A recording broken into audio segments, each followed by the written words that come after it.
Hello beautiful people, my name is Kylie. What do you do when your brain goes into panic mode because the world around you has collapsed as you know it? About 18 months ago, when I got notification that I had 30 days to move out of my rented accommodation, I immediately went into panic mode. And that's not like me at all. I mean, I've moved about 45 times in my life. I know the drill. And besides, I actually really quite enjoy the newness that a change of scenery brings. So why did my brain go into panic mode if the situation itself wasn't stressful? Because, like everything, it's how my simple little human pea brain was perceiving the situation.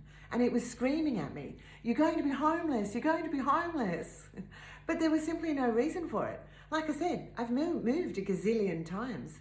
So there was no evidence to suggest that I was going to be homeless, except for one small difference. I had gone from the relative security of being employed to the relative insecurity of being self-employed. And that one small difference was enough to encourage my brain to scream at me, "You're going to be homeless." Just finding out that my mother had been rushed to hospital and was on her deathbed didn't help my situation either. My usual calm, organized brain completely disappeared, and in its place was a headless chicken running around in circles. I simply didn't know where to start.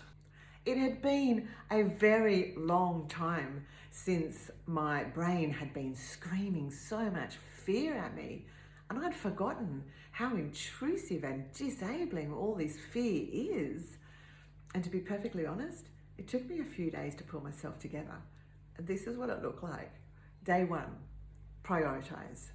Go and visit mum. 6-hour return trip to the hospital, plus visiting time, big day, get home exhausted. Day two, brain screaming at me, "You're going to be homeless." Day three, visit mum. Day 4, brain screaming at me, "You're going to be homeless." Day 5, visit mum. Fuck.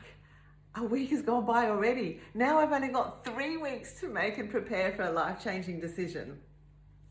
It probably wasn't that bad, but that's how it felt to me. On that first day, after I visited mum, I woke up with my brain screaming at me.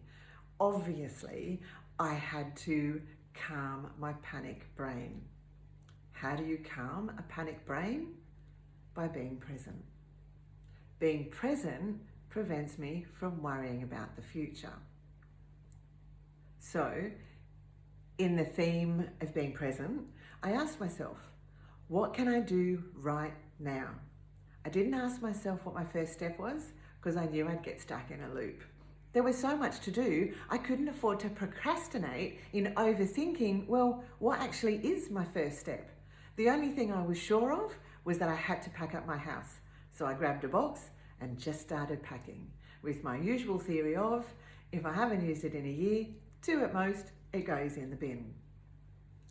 Now I'm calm and my brain isn't screaming at me anymore because, fortunately, our human brains can't focus on more than one thing at a time. And I was wholeheartedly focused on packing. The mornings were the worst.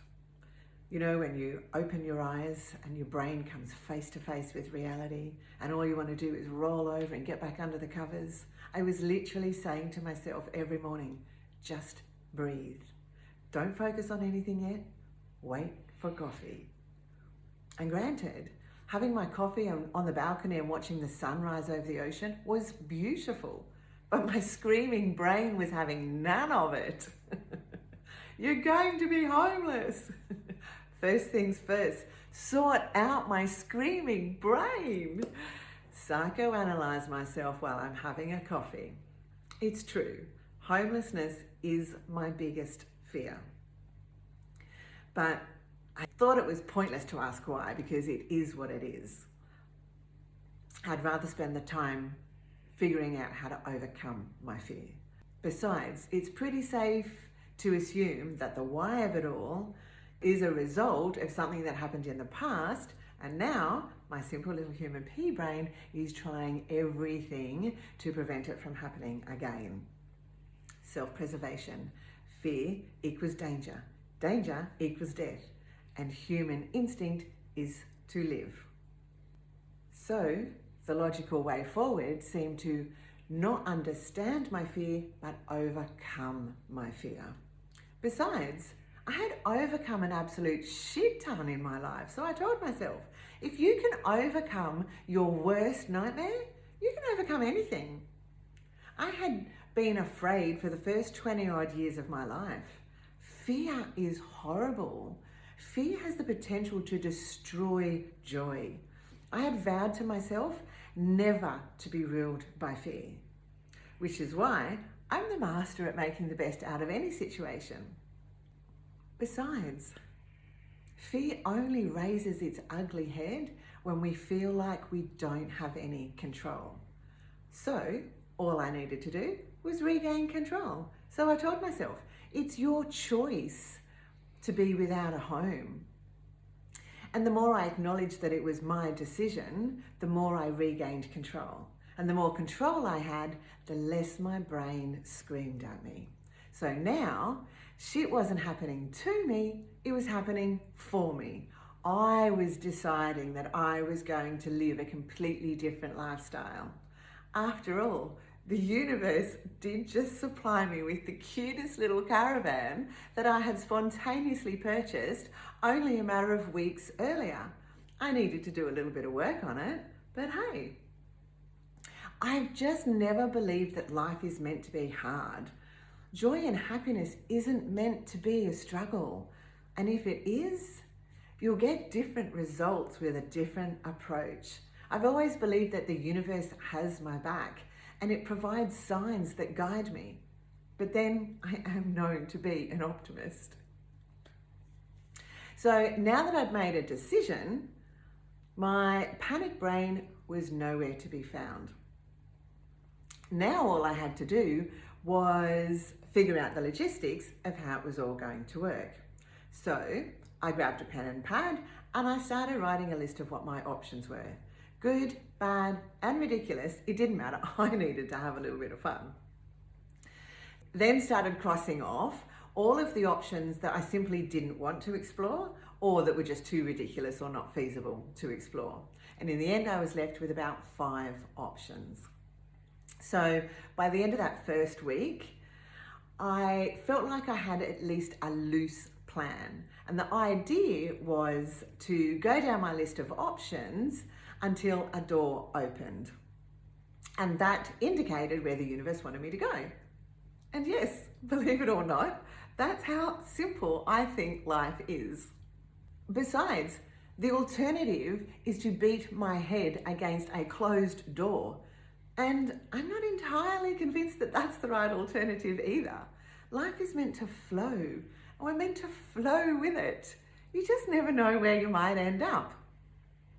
Also, during that first week, I bumped into a girlfriend that I hadn't seen for about a year. And she was telling me how she has packed everything up and she was going to go traveling north. But she just needed somewhere to stay for a few weeks until she sorted out the finer details. Perfect, I say. Come and stay with me. I've got to be out by the end of the month. Perfect timing. So she suggests that we have a garage sale. She's got stuff that she needs to get rid of. I'm definitely going to have stuff that I need to get rid of. So that second week was all about planning and culling for a garage sale and going down my list of options. Now, I've never coordinated a garage sale before, and I don't think I would ever do it again. By the end of that second week and the completion of the garage sale, I still had a garage filled with shit.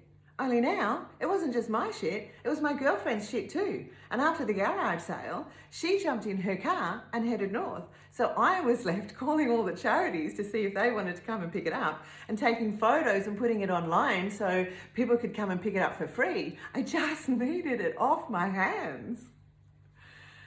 The third week was more culling and more packing. I still didn't know what I was going to do and where I was going to go. And by this stage, my friends were panicking for me.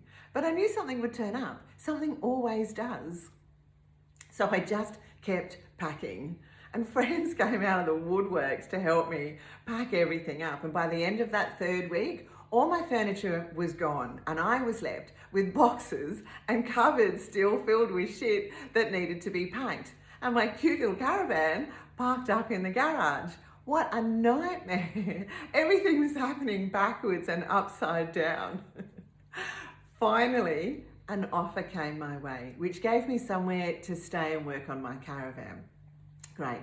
Now at least I know what I'm doing.